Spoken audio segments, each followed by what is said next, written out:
Hello friends, இன்றைக்கி நம்ம வீட்டில் கொலு வைக்காமலேயே அஷ்ட ஐஸ்வர்யங்களையும் அள்ளித்தரும் கலச அகண்ட தீப வழிபாடை பற்றி நம்ம பார்க்கலாம். இன்றைக்கி இங்கே நம்ம வீட்லேயும் இன்றைக்கி கலச அகண்ட தீப வழிபாடு தான் செய்ய போகிறோம். இன்னை என்ன பண்ணணும்னா, ஃபஸ்ட்டு நம்ம வீட்டில் இருக்கிற அம்மன் படம், லக்ஷ்மி, சரஸ்வதி 3 படத்தையும் எடுத்து நல்லா பன்னீரால் சுத்தம் செஞ்சு மஞ்சள் குங்குமம் வச்சு மலர் மாலைகளை சூடி அழகுபடுத்திக்கணும். அப்புறம் அகண்ட தீபம் ஏற்றுறதுக்கு புது மண் அகலை எடுத்து சுத்தம் செஞ்சு பன்னீர், ஜவ்வாது, மஞ்சப்பொடி, பச்சை கற்பூரம் எல்லாம் கலந்து நல்லா தடவிக்கணும். நல்லா தடவி அதில் எண்ணெய் ஊற்றி, நல்லெண்ணெய் இல்லைன்னா நெய் ரெண்டில் ஏதாவது ஒன்று ஊற்றி பெரிய திரி போட்டு நல்ல நேரம் பார்த்து நம்ம விளக்கை ஏற்றணும். ஏற்றும் போது அம்பாவை மனசார நினச்சிக்கிட்டு, விளக்கே திருவிளக்கே, வேந்தன் உடப்பிறப்பே, ஜோதிமணி விளக்கே, சீதேவி பொன்மணியே, அந்தி விளக்கே, அலங்கார நாயகியே, காஞ்சி விளக்கே, காமாட்சி தாயாரே, பசுமன் விளக்கு வைத்தும் பஞ்சு திரி போட்டு குளம்போல் எண்ணெய் விட்டு கோலமுடன் ஏற்றி வைத்தேங்கிற அந்த திருவிளக்கு பாடலை பாடி நம்ம அந்த விளக்கை ஏற்றிடணும். அப்பிறகு கலசத்தை ரெடி பண்ண சுத்தமான நீரில் பன்னீர், வாசனை திரவியங்கள் எல்லாத்தையும் சேர்த்து மஞ்சள் தடவிய தேங்காய் வச்சு கலசத்திற்கு நல்லா அலங்காரம் செஞ்சு அம்பாவை இந்த கலசத்தில் ஆவகானம் ஆகுங்கம்மா அப்படின்னு மன உருகி வேண்டிக்கிட்டு கலசத்தை வைக்கணும். பிறகு அம்பாள் மேலே பாடல்களை லலிதா சஹஸ்ரநாமம், சௌந்தர்ய லகரி, அபிராமி அந்தாதி இந்த மாதிரி பாடல்கள்லாம் பாடி, நமக்கு தெரிஞ்ச பாடல்களை பாடலாம். நமக்கு தெரிஞ்ச ஸ்துதி ஸ்தோத்திரங்களை சொல்லலாம்.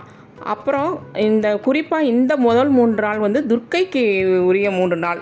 அப்புறம் இடைப்பட்ட அந்த 3 நாள்கள் லக்ஷ்மிக்கு உரியது.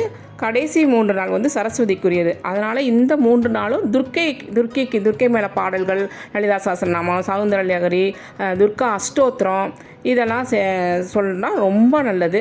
அதனால் நாங்கள் என்ன பண்ணுறோன்னா, துர்கா அஷ்டோத்திரம் சொல்லி லலிதா சஹஸ்ரநாமம் செஞ்சு எனக்கு தெரிஞ்ச அந்த துர்க்கை பாடல்கள், இந்த ஜெய ஜெய தேவி, துர்கா தேவி அந்த பாடல்லாம் பாடி அம்பாளுக்கு சுண்டலும் வெண்பொங்கலும் நெய்வேத்தியம் செஞ்சு சிறப்பாக அந்த முதல் நாள் பூஜையை நாங்கள் முடித்தோம்.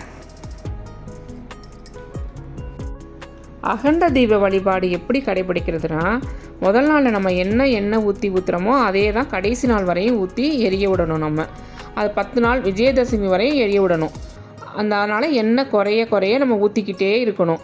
நம்ம முதல் நாள் நெய் ஊற்றி விளக்கேற்றுனோம்னா கடைசி வரையும் நெய் தான் ஊற்றணும். நல்லெண்ணெய் ஊற்றி ஏற்றினோம்னா அப்புறம் கடைசி வரையும் நல்லெண்ணெய் தான் நம்ம ஊற்றி ஏற்றணும்.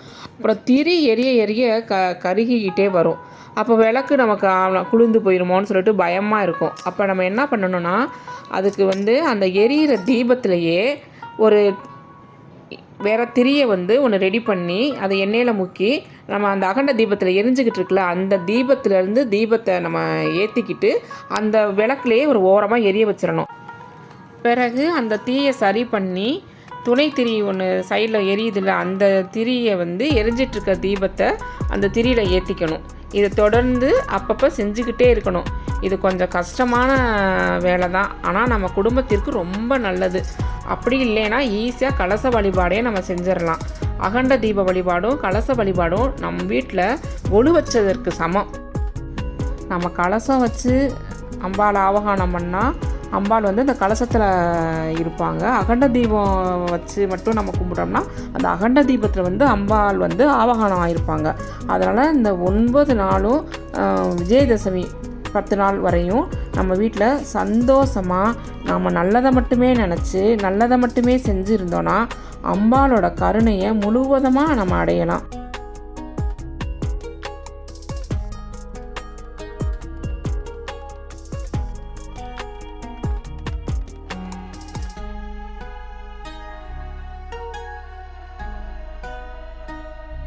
இந்த 9 நாளும் நம்ம வீட்டுக்கு வர சுமங்கலிங்க, குழந்தைங்க எல்லாத்துக்கும் வயிறார சாப்பாடு கொடுத்து, தாம்பூலம் கொடுத்து, கிஃப்டெல்லாம் கொடுத்து அவங்கள சந்தோஷப்படுத்தணும். நம்ம இந்த மாதிரி கொடுத்தோன்னா நம்ம வீட்டில் கொழுகிருக்கிற அம்பாளும் மகிழ்வாங்க, நாமளும் மனநிறைவோடு மகிழ்ச்சியாக இருக்கலாம்.